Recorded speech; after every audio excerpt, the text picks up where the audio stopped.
निंदा प्रस्ताव बहुत खराब होता है।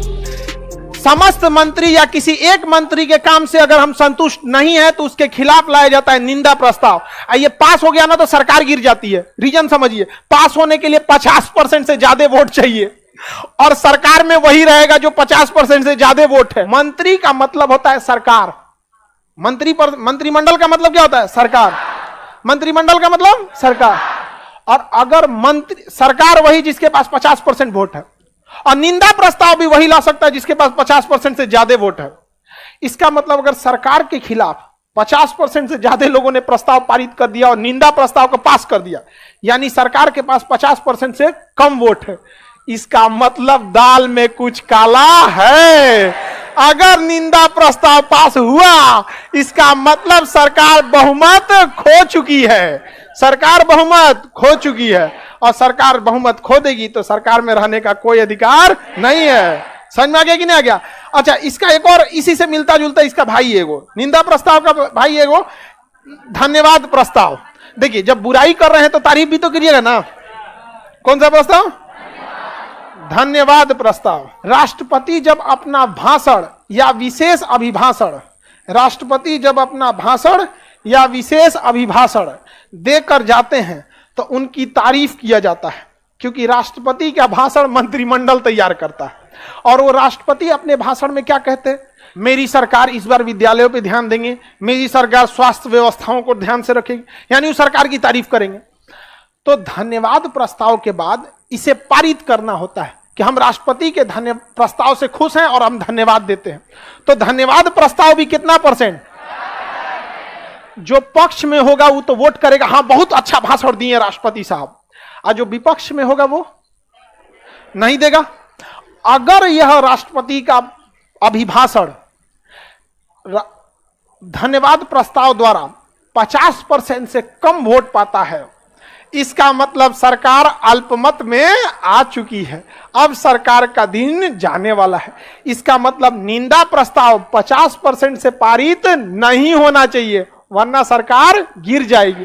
और धन्यवाद प्रस्ताव 50% से ज्यादा पारित होना चाहिए, नहीं तो सरकार गिर जाएगी।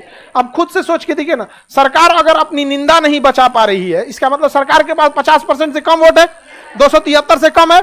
जब 273 से कम है तो आपको सरकार बनाने का अधिकार सिंपल है कि नहीं है?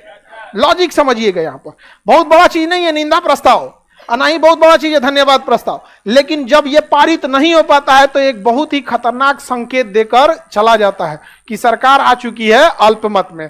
अब एक्टिवेट हो जाएगा विपक्ष कि आहा बाबू आजा, निंदा प्रस्ताव पास हो गया, मतलब गया तुम अल्पमत में। और धन्यवाद प्रस्ताव पास नहीं हो पाया, मतलब तुम है अल्पमत में। अब हम करेंगे तुम्हारे ऊपर अविश्वास, अविश्वास प्रस्ताव, अविश्वास प्रस्ताव कि हमें विश्वास नहीं है कि आपके पास बहुमत है, यानी 50% से ज्यादा सीट है, यानी आप 273 से कम हो चुके हैं। अब हमें आप पे विश्वास नहीं रहा, विश्वास टूट गया, अब आप साबित कीजिए। तो अविश्वास प्रस्ताव कौन लाएगा? विपक्ष। कौन लाएगा? विपक्ष। जब उसे आभास हो जाएगा कि सरकार किस में आ चुकी है? अल्पमत में। किस में आ चुकी है? अल्पमत में। अल्पमत में आने के संकेत क्या होते हैं? निंदा प्रस्ताव पारित हो जाना, धन्यवाद प्रस्ताव में 50% से कम वोट आना, यही सब लक्षण है। कैसे जॉन्डिस का लक्षण है आंख का पीला हो जाना, ये सब देह और का पीला हो जाना, ये सब है कि नहीं है? वैसे इसके भी लक्षण है। तो अब विपक्ष लाएगा अविश्वास प्रस्ताव। अविश्वास प्रस्ताव में पूरे लोगों को दोबारा कहना पड़ता है हम मोदी जी के साथ हैं, वहां बोलना पड़ेगा उन लोगों को, पूरा दोबारा वोटिंग करनी पड़ेगी। अगर छोड़ दिया जाएगा ना, हर 2 दिन पे विपक्ष अविश्वास प्रस्ताव लाएगा। तो कहा गया है कि अविश्वास प्रस्ताव के लिए 10 दिन पहले सूचना दीजिए और कम से कम 50 लोग लिखित दीजिए। समझ में आ गया कि नहीं? अब तो गया झमेला, क्योंकि अगर 50 आदमी लिखित देगा और बिना मतलब का, तो सरकार तो अपनी सीट बचा लेगी। और जो 50 गो सांसद लिखित दिया होगा सबना, सरकार वो इस एरिया का पानी सप्लाई काट देगी बिजली सप्लाई, पानी सप्लाई कुल काट दे। सोचो तुमने, बिना मतलब का तुम हमारे खिलाफ प्रस्ताव लाएगा? तुम यहाँ पे होता नहीं है जी, कुल काट दे। गर्मी के दिन में सप्लाई है उधर इसलिए बात बात पर महाभियोग लाना, बात बात पर अविश्वास प्रस्ताव लाना उल्टा प्रभाव भी डाल सकता है। जब आपको विश्वास नहीं है तो हम भी विश्वास नहीं करेंगे। तो अविश्वास प्रस्ताव कितने दिन पहले सूचना इसलिए दिया जाता है कि कोई सदस्य विदेश गया हो और यहाँ आप गिनती गिनवा रहे हैं कि आपके पास 273 है कि नहीं, तो चिल्लाएगा मैं हमारा यूएनओ में गई भाषण देने यहाँ पे, तो ऐसे नहीं ना होगा। तो 10 दिन में सबको बुला लिया जाएगा, आइए आइए यहाँ गिनती हो, तो यहाँ पे तो गिनती हो जाएगा। अविश्वास प्रस्ताव समझ में आ रहा है कि नहीं आ रहा है? किसी को दिक्कत? इसके जवाब में सरकार को देना होता है विश्वास प्रस्ताव। कौन सा? विश्वास प्रस्ताव। विश्वास प्रस्ताव में सरकार को क्या सिद्ध करना पड़ता है? बहुमत। बहुमत कितना होता है? 50% से ज्यादा। वर्तमान में कितना है? 273। इसी को हम लोग बहुमत कहते हैं, इसी को विश्वास मत कहते हैं, इसी को फ्लोर टेस्ट कहते हैं। क्या कहेंगे? Floor test. समझ में आ गया कि नहीं आ गया? किसी को कोई दिक्कत? तो सबसे खतरनाक प्रस्ताव जवाहरलाल नेहरू के विपक्ष में जेबी कृपलानी ला दिए थे कि हमको विश्वास नहीं है, लेकिन जवाहरलाल नेहरू बचा ले गए थे सरकार, कहे कि नहीं हमारे साथ तो सरकार है। समझ में आ गया कि नहीं आएगा? क्योंकि जब देश नया नया आजाद हुआ था ना, तो कांग्रेस को पूरा बहुमत था, जिसके रीजन भी थे, क्योंकि देश में ने इतनी गुलामी देखी थी कि पहली बार जब देश के लोगों को लगा कि हम कहीं भी घूम सकते हैं बिना पूछे कुछ भी, तो लोगों को लगा कि वाह बहुत अच्छा है। अब हम लोग की जरूरतें बड़ी हो गई हैं। जैसे बचपन में कोई रिश्तेदार आपको 5 रुपया दे देता था तो ऐसा लगता था यही देवता है।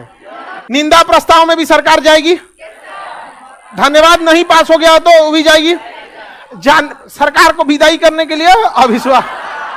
अविश्वास अटल बिहारी वाजपेयी की सरकार गिरी थी अविश्वास प्रस्ताव। समझ में आ गया कि नहीं आ गया? 2 बार सरकार गिर गई थी अविश्वास प्रस्ताव से। आगे बढ़ जाए तो पहला अविश्वास प्रस्ताव जेबी कृपलानी ने लाया था नेहरू के खिलाफ। 10 दिन पहले सूचना कम से कम 50 लोग।